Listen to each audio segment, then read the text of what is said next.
Добро утро, почитувани гледачи. Добре ни дојдовте и во денешното ново издание на емисијата Фактор здравје зборуваме за грижата за оралното здравје, односно грижата за здравјето на забите, која не бара многу време, туку континуитет и правилни навики.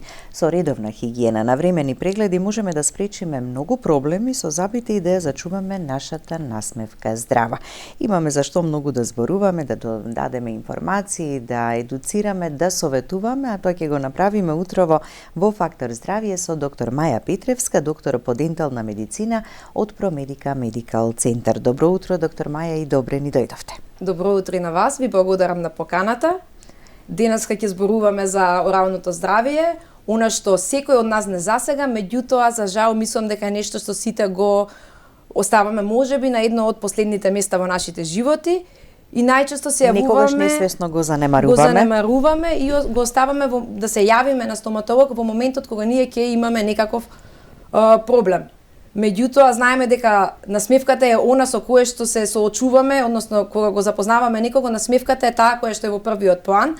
Па затоа денеска би зборувале малку и за модерната стоматологија, како таа ни помага, односно како го подобрува квалитетот на живот на пациентот и ја зголемува неговата самодоверба. Ама за да дојдеме до тоа и да го постигнеме, треба да имаме здрави заби. Треба да имаме здрави заби, односно редовни стоматолошки прегледи, 6-месечни контроли. Така. Би сакала само кратко на почеток, од пред месец и половина во склоп на Промедика Медикал Центар функционира и Центарот за модерна стоматологија. Што се нуди таму? Пред месец и половина го започнавме создавањето на White by Promedica Group, односно под бренд на Промедика.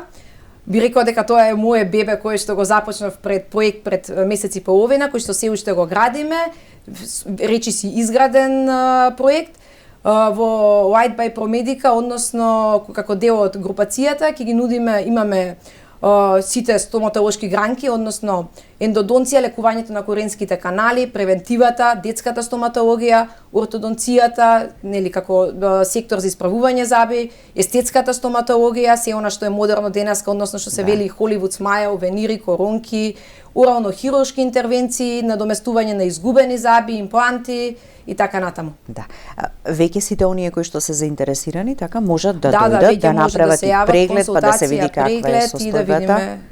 Што може и што треба да се прави. Што е правилно да се направи. Така, да. Ќе погледнеме блок реклами, па продолжуваме со темата која што ја најавив на почетокот. Останете со нас до самиот крај, повелете, јавете се и поставете прашање.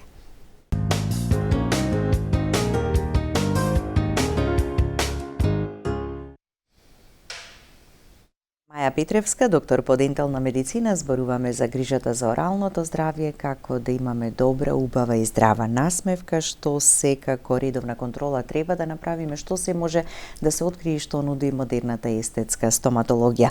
Доктор Маја, еве на почеток, кога зборуваме за оралното здравје, што точно подразбираме? Не е само грижата за здрави заби. Што се опфаќа? Оралното здравје не подразбира само грижа за забите. Значи тука имаме еден целокупен механизам на дејство. Значи дека имаме гингиви, непца, заби, мускули, лоши навики, се тоа доколку се фати од рана возраст, односно детето од најмали години, кога е бебе, буквално на 2-3 години, го донесеме на стоматолог.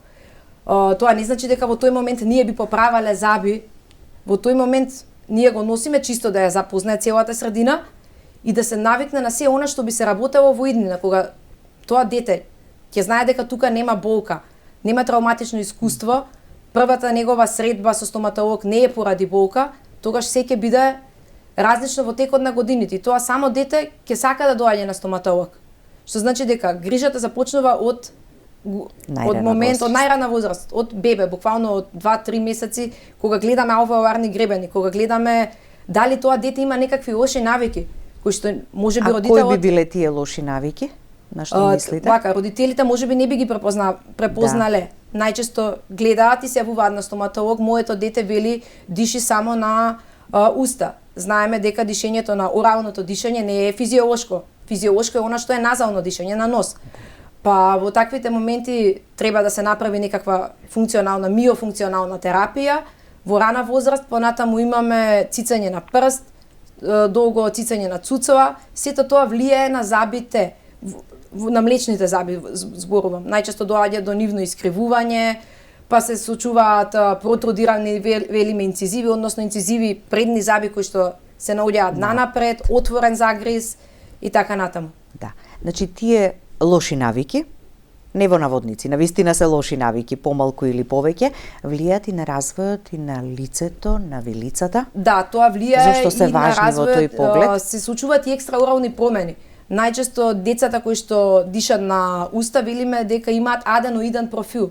Тоа значи дека имаат зголемена долна третина на лицето и тие имаат навистина специфичен изглед. Доколку напишеме аденоиден профил што значи, ќе видиме дека многу од родителите можеби тоа би го препознале кај своето дете. Така да.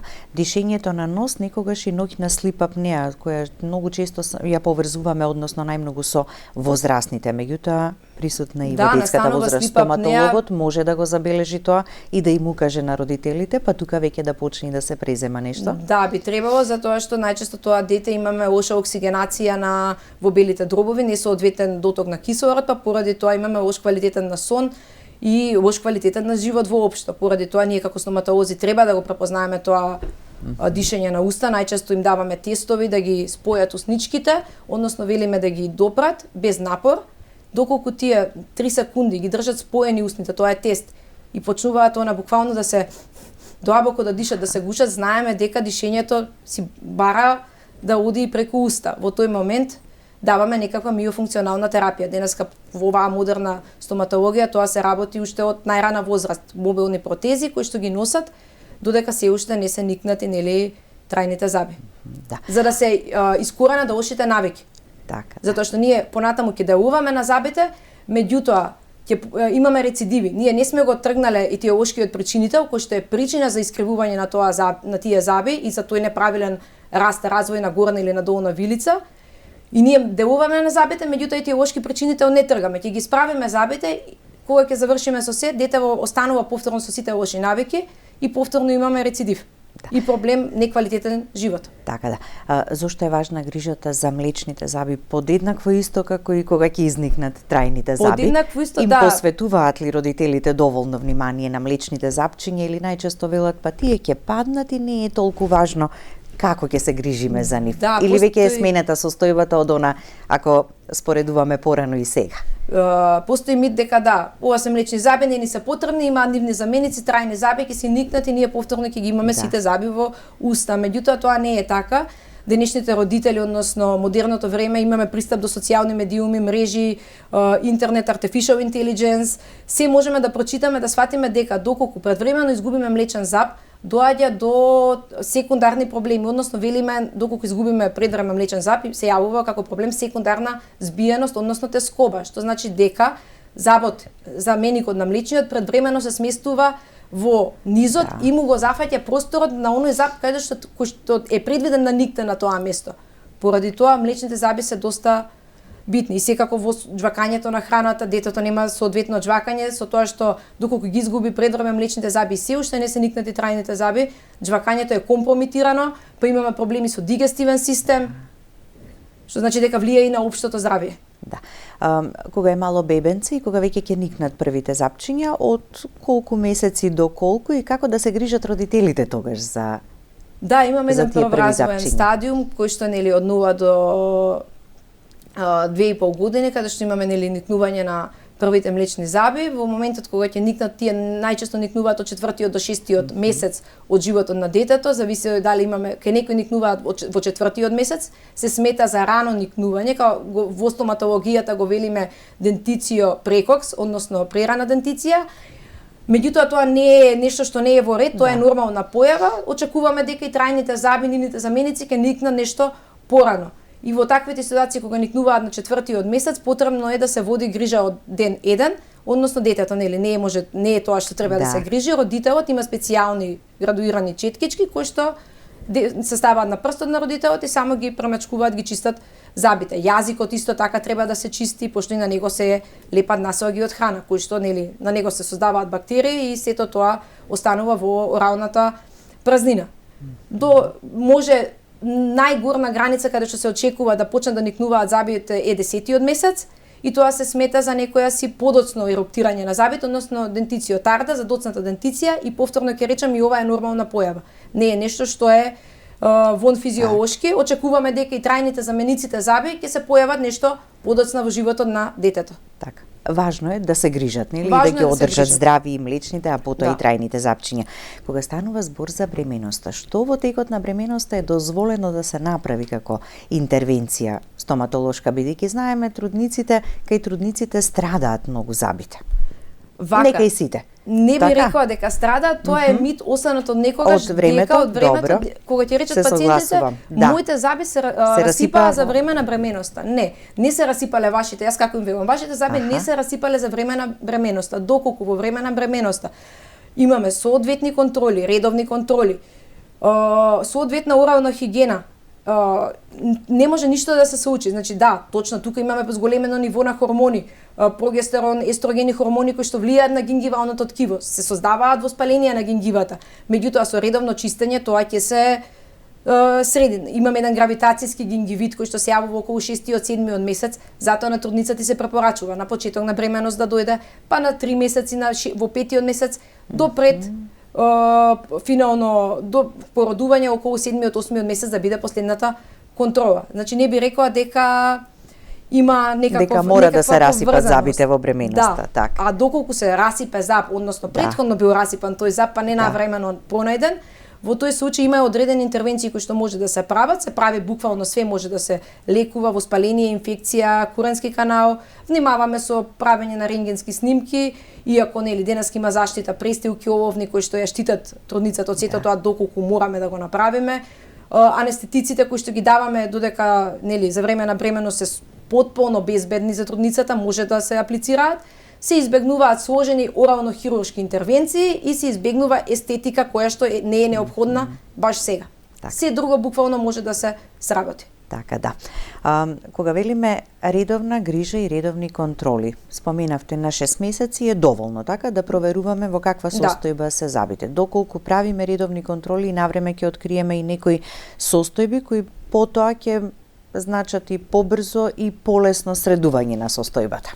Да, доколку навреме се за жал се уште првата причина за која пациентите се јавуваат на стоматолог е болката. Чим се јавува болка, тоа значи дека се јавува за некоја воспалителна реакција, има инфекција некаква, најчесто е за кариесот проградирал толку длабоко што го зафатил и коренскиот канал, односно пулпата, нервот на забот, па мора да лекуваме.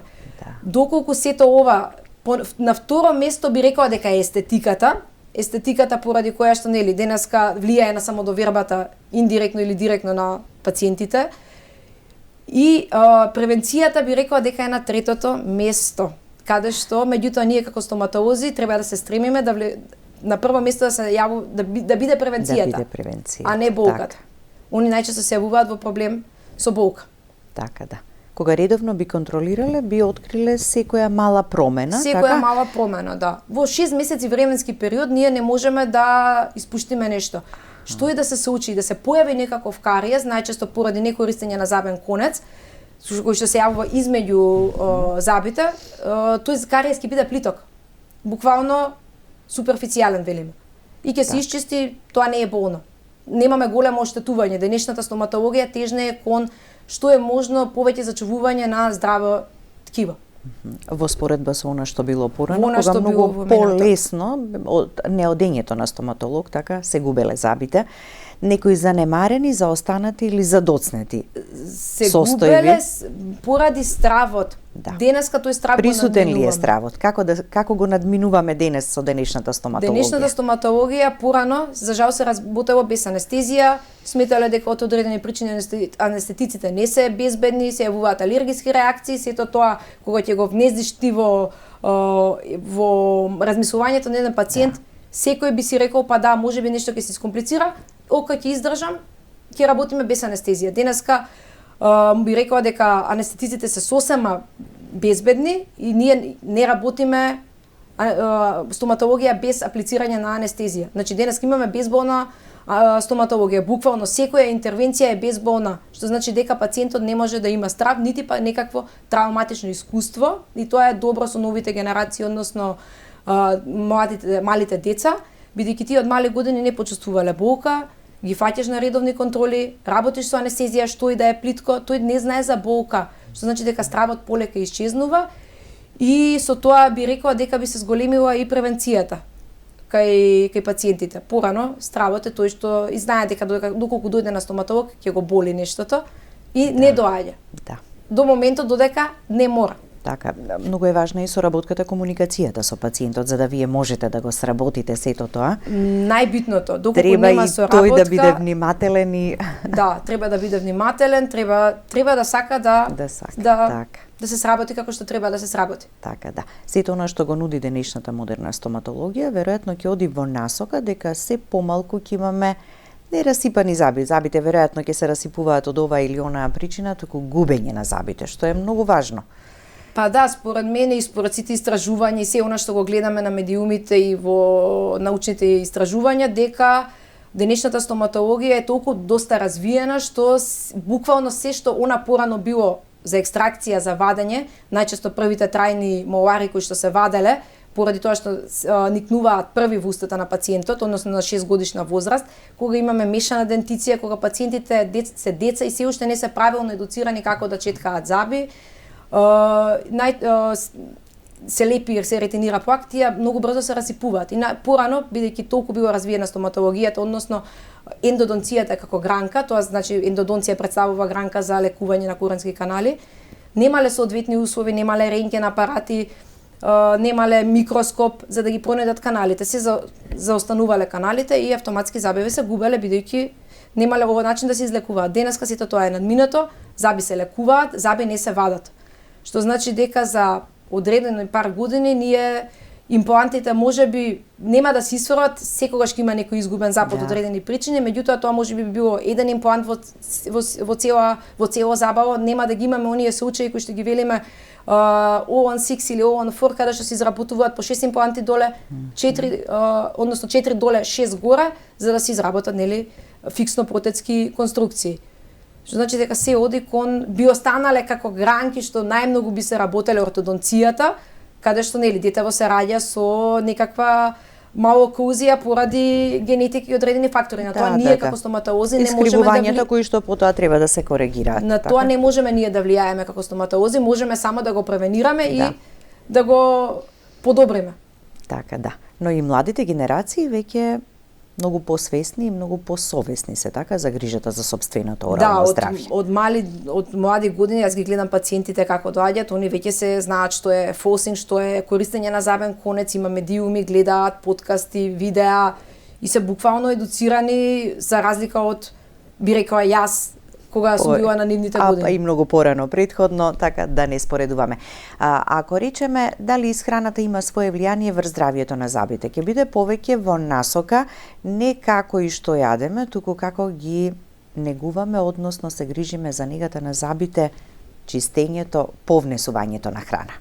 Да, би рекла дека храната според мене нема големо влијание. Да, не треба да се конзумираат газирани сокови, меѓутоа тоа секако знаеме дека не треба затоа што влијае на целокупното здравје шеќерот. Не е во ред да се зима, меѓутоа не е здраво што како би се изразиле. Меѓутоа храната како храна може да јадеме се буквално. Главната причина е да имаме цел е да имаме добра орална хигиена, односно со правилно четкање, користење на забен конец 2 пати дневно, наутро и навечер. Понатаму денеска има водички за испирање на уста. Понатаму користење на орални тушеви. И целата буквално покриеност на хигиената и соодветни инструкции од стоматологот према пациентот, храната не би имала никакво влијание. Значи битна е хигиената. Правилни, орални хигиенски навики и секакош редовни 6-месечни контроли. Тука голем импакт има стоматологот. На 6-месечни контроли ние правиме чистење на тврди и на меки наслоги, на забен камен и на плак. Во тој момент го гледаме пациентот како дали правилно четкал, дали редовно користел конец и го коригираме. Доколку гледаме дека не користи конец, дека има ретенција на плак, мериме ние, нели, имаме еден сулкус блидинг индекс, велиме индекс на крварење од непце е тоа. Доколку е двојка, тројка, четврка, знаеме дека нешто се случува со пациентот, односно имаме или нередовно чистење или неправилна орална хигиена. Па ние тежнееме да го зголемиме нивото, да го подобриме. Затоа и велам, многу е битна оралната хигиена, обуката за И орална веднаш хигиена. забележувате дали пациентот жвака само на едната страна, поинтензивно или повеќе, штедејќи ја другата, бидејќи можеби некаква осетливост има. Да, и тоа Така? можеме да го приметиме, да го нотираме, односно најчесто кога имаат изгубени заби на едната страна, имаат болка на едната страна или осетливост, оние штедат таа страна што е нормален рефлекс, не волев, има болка и не сака да чувствува болка. Се џвака на еднострано, тоа прави пореметување во целиот еквилибриум на устната празнина, во мускулниот баланс. Понатаму можеме да забележиме на таа страна дека имаме наталожено премногу забен плак, воспалени гингиви, поради користење на џвакање на една страна. Така, и кога веќе зборуваме за хигиената, вечерното, ноќното чистење на забите.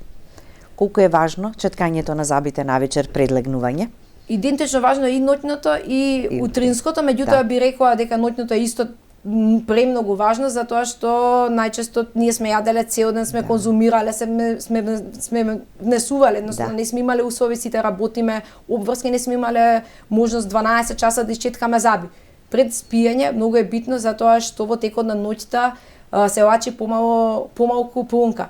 Автоматски го немаме она физиолошко само измивање на забите што го имаме во текот на денот. Те се напиеме вода, течност, имаме само физиолошко самочистење, велиме, во текот на денот. Во текот на ноќта тоа не постои и кога се ретинира храна, односно останава храна на забите, тука се развиваат, односно имаме бактериите кои што си го прават своето, ослободуваат киселини, анаеробни бактерии и сето тоа доведува до појава на кариес. Така. Добро е да се има како навика, така и ноќното, вечерното, односно чистење на забите, задолжително. Задолжително, така, да. Така. Ќе погледнеме уште еден блок реклами, па продолжуваме понатаму, останете со нас до самиот крај.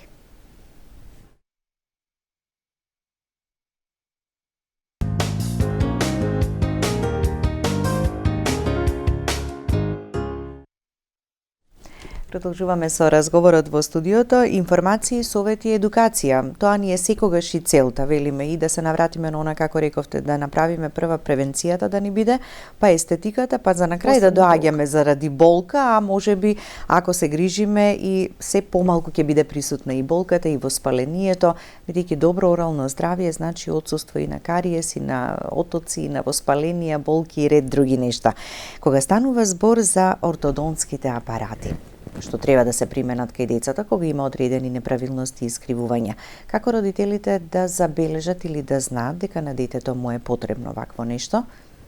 Како што реков и на почетокот, најчесто имаме нели во рана возраст се јавуваат овие лоши навики, цицање на прст, тискање на палец, користење на цуцова долго време, дишење на уста и така натаму. И се јавуваат на стоматолог и ние тоа го коригираме преку мобилни апаратчиња, односно миофункционална терапија. Во подоцнежните стадиуми, нели самиот стоматолог забележуваме дека нешто се случува со забите. Имаме збиеност, растреситост, недоволно развиена горна вилица или преразвиена горна мала долна вилица, понатаму тескова во забите. Во тој момент ние како стоматолози треба, како општи стоматолози, да дијагностицираме малоклузија. Таа малоклузија да ја препратиме кај ортодонт, кој што ќе го санира тоа. Сега како опции постојат фиксните протези, нели миофункционалната терапија ја ставаме како прва, односно во средување на елиминација на етиолошкиот причинител на аномалијата и понатаму влегуваме во фиксна терапија, меѓутоа тоа би требало да биде од 13-та година кога имаме целосно никнување, односно целосна трајна дентиција. Ги имаме сите трајни заби во уста. Не порано. Да, и кога треба да се направи избор што да се одбере за да се примени кај детето. Како се прави компромисот меѓу естетиката и функционалноста, она што сакаме како ефект да го постигнеме во ортодонцијата? Да, барањата преголеми ли се некогаш на родителите, некогаш на децата? Па, вака, видете, сите знаеме дека живееме во модерно време кога естетиката сите гледаме избелувања, бели заби, Холивуд смайл и на сите ни е непријатно и не баш многу посакувано кога треба да се носи фиксна протеза која што е метална и се гледа. Посебно во тие тинеџерски години кога на пациентите буквално се им смета и им нарушува самодоверба во својот социјален живот. Родителите на тие години најчесто велат ставете го на кое што е најфункционално и правилно да се постави. Децата бараат естетика. Во денешната ортодонција имаме два типа на протези кои што се понова генерација, односно ги викаме алајнери, односно Invisalign. Тие се прозирни протези. Меѓутоа, не се секаде индицирани. Најчесто решаваат мали неправилности и јас не ги препорачувам кај млади деца кои што се навистина индицирани за фиксна протеза и да е помала неправилност, јас би одела со фиксна протеза, односно со брекети. Да не се поставуваат ауенерите. Ауенерите можеби тие се изработуваат на начин што се зима нели интраорален отпечаток, денеска е модерно време, елиминирано она што е аналогно, што значи земање на отпечаток со маса отпечаточна и лажици, кое што нели предизвикува дискомфорт кај пациентот, гадење и така натаму, не е толку прецизен. Имаме време од стоматолошка ординација до замна техника додека се прати, сето тоа го губи квалитетот на отпечатокот, а со тоа и крајниот резултат. Денес имаме интраорални скенери кои што нели дигитално го зимаат, се зима отпечаток од забите на детето, на пациентот и се прави дигитална анализа. Тоа значи едно видео кое што го гледаме заедно со родителот или со возрастен пациент доколку станува збор и имаме број на фолии кои што тој би требало да ги носи во текот на периодот. Доколку станува збор за помал број на фолии, можеби 4-5, кај младо дете би рекла, окей, да, мала неправилност, ајде да ја поправиме, да не влегуваме во фаза на фиксна протеза. Меѓутоа, се што е поголем број, 10, 20, 30 фолии, значи терапија од една година која што трае, а да размислиме дека нели фолиите се менуваат на 2 недели, а се носат 24 часа во текот на денот, односно имаме право само за време на јадење да не ги носиме. Дали ќе успееме детето така да се придржува до толку? Кај мојот тинеџер би рекла дека не би се придржувале. Значи тоа треба да си буквално да ги носиш целото време. Затоа подобро е фиксна терапија. Кај возрастни пациенти, доколку има индикација, ворите да се носат и прозорни протези кои што се софистицирани, можат да решат доста неправилности и аномалии. Доколку се направи правилен протокол на работа, односно план. Да. Различен е периодот, колку време ќе се носат индивидуално кај секого, индивидуално во зависност од тоа колкаво е искривувањето или индивидуално. Што све треба да коригираме? Загрез, неправилност во заби. Така, и се прават и тука контроли дополнителни, така за да видите. Да, јас своите контроли искрено ги правам на менување на секоја фолија. Предноста е тоа што они можат да не доаѓаат да не живее во истиот град, па да не му се наоѓа тука стоматологот, па може и сам да ја смени. Меѓутоа не би оставила да го нема пациентот 2 месеци, 3 месеци самиот да ги менува фолиите, бидејќи фолиите бараат еден интерапроксимален простор, велиме стрипинг, односно се создаваат за доколку имаме тескоба и сакаме да ги сместиме забите, нам не е потребен простор, вилицата е премала, немаме каде да ги сместиме. Не одиме кон екстракција, тоа време на таа ортодонција е завршено, се оди да се зачува се што е можно. Значи правиме простори од 0,15 мм, 0,20 мм, тие се мали. Со секоја фолија како пациентот ги носи фолиите, тие простори се затвараат. Па затоа и сега, доколку после 2 месеци тој не се појави, тие простори се затвориле. Ние не сме отвориле нов простор, он буквално носи протези, меѓутоа без ефект. Затоа би рекла, најдобро е пациентот барем на секоја втора фолија да доаѓа и ние да го мериме тој простор дали е доволен и доколку е потребно да го отвориме и онда продолжи да си ги носи и да делува терапијава како што треба да биде. Секоја неправилност може да се коригира. Секоја неправилност се коригира. Или од секогаш можело така, ако навреме се почне со корекцијата. Некој има збиени заби, некој еден врз друг, некој има простор голем меѓу забите. Така? Некој имаме отворен загриз, велиме, имаме длабок загриз. Така да се тоа имаме протрузија на инцизиви, ретрузија наназад да се поставени или премногу нанапред. Се коригира, се внесува во лак со правилен ортодонски третман. Да. А и тоа е многу важно за да имаме добро орално здравје, така и на голтањето, и на џвакањето, и на говорот влијае. Влијае на говорот, влијае на џвакањето. Доколку храната не е соодветно со џвакана, нели, знаеме дека се случуваат проблеми во дигестивниот систем. Буквално се започнува од устната празнина. Да, и затоа велиме поврзано и со општото здравје, така точно, здравјето на забите и на устната шуплина.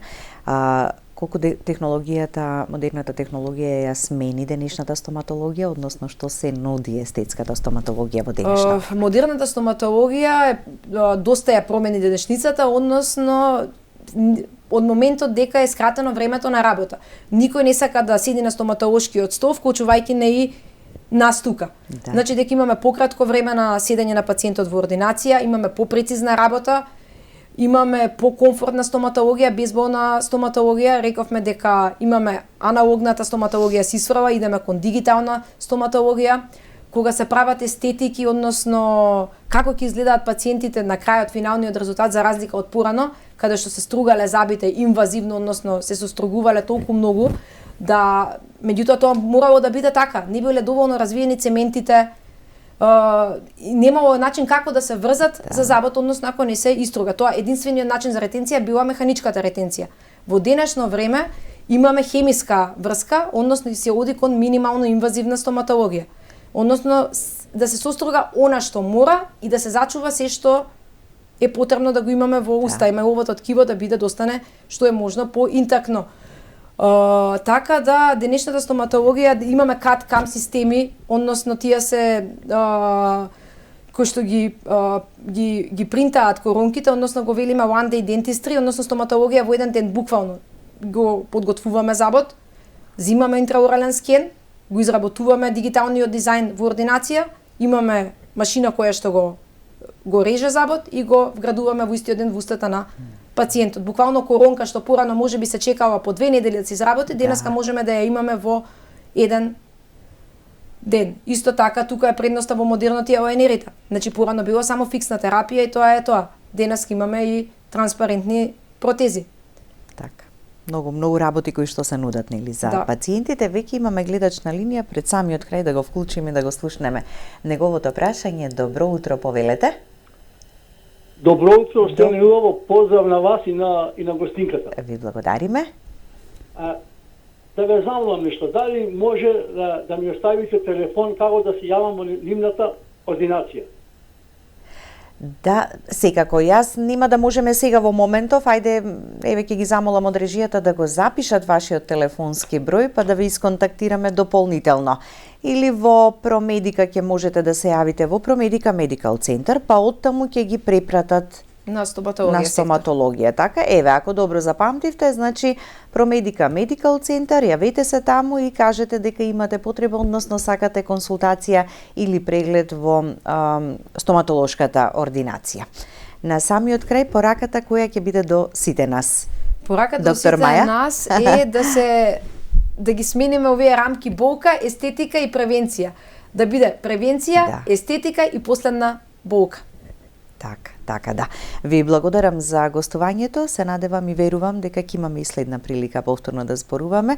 Вакви емисии секогаш се добри, бидејќи ги потсетуваме луѓето да знаат дека не треба да чекаат да помине доста време, секоја навремена и рана интервенција ќе значи многу подобар исход понатаму. Така е. Денеска не одиме кон поправење на заби, туку одиме кон зачувување на забит. И разубавување на насмевката.